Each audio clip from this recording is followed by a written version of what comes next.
source of water and the purity that goes into making the baiju. Let's go and have a look!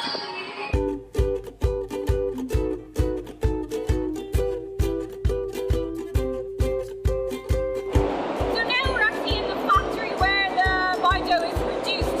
We have the raw materials here, which is actually behind us. They use 7 grains here in Yanghe, including sorghum, wheat, rice, peas and corn, and glutinous rice.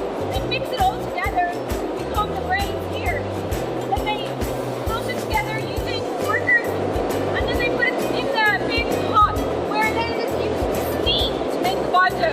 Baiju is quite unique in that it's one of the only liquors in the world that uses solid state fermentation. That means that it's already solid, but it's being fermented when all those microorganisms are growing to produce the alcohol from the sugars. So the process is continuous, and the old recipe used for baiju is almost 1600 years old here in Yanghe, and it's recycled over and over again. So when the baiju is made, it goes to become the product. But then the remnants of the solid state chew and the mash are put together to go into a new process and a new batch altogether. So you have the old recipe cooking up here, old ingredients mixed with the new, stored then. Storage is very important for all those microorganisms to grow, and it goes and completes the cycle one more time. So behind us we have the raw ingredients, the grains that are over here being mixed together with steam, and to the left we have the sugar in the pot, and this is where the distillation happens. So they steam water up through the grains, and then what comes out the top are alcoholic vapors, which are then captured as a liquid and stored here. Here we have the essence, the original spirit that comes straight after distillation. It's about 72% alcohol per volume. Cheers! Cheers! Yanghe! Yanghe!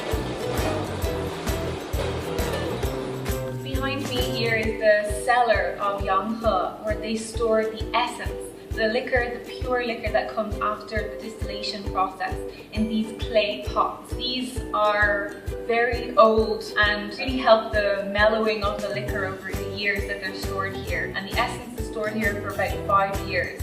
So inside this building is actually a piece of history.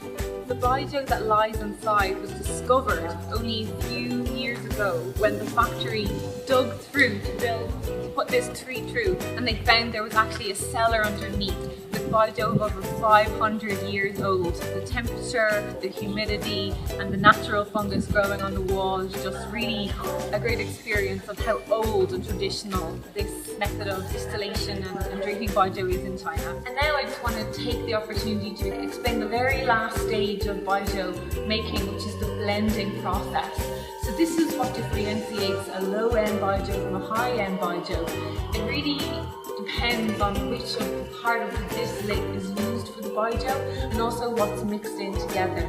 So the very old and mellow baijus, of course, will go into those very super premium brands, whereas low-end baijus may be mixed with some of the head or the tail from the distillate or other baijus from around the country.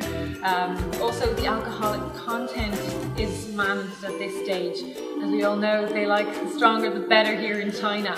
If they want to bring the content down from that original 72% of the original liquor, they use purified water to bring it down to common strengths like 65%. And here at Yanghe, best-selling variants are 52% and 40.8%. Behind us here we have the hand-packed line of the boxes.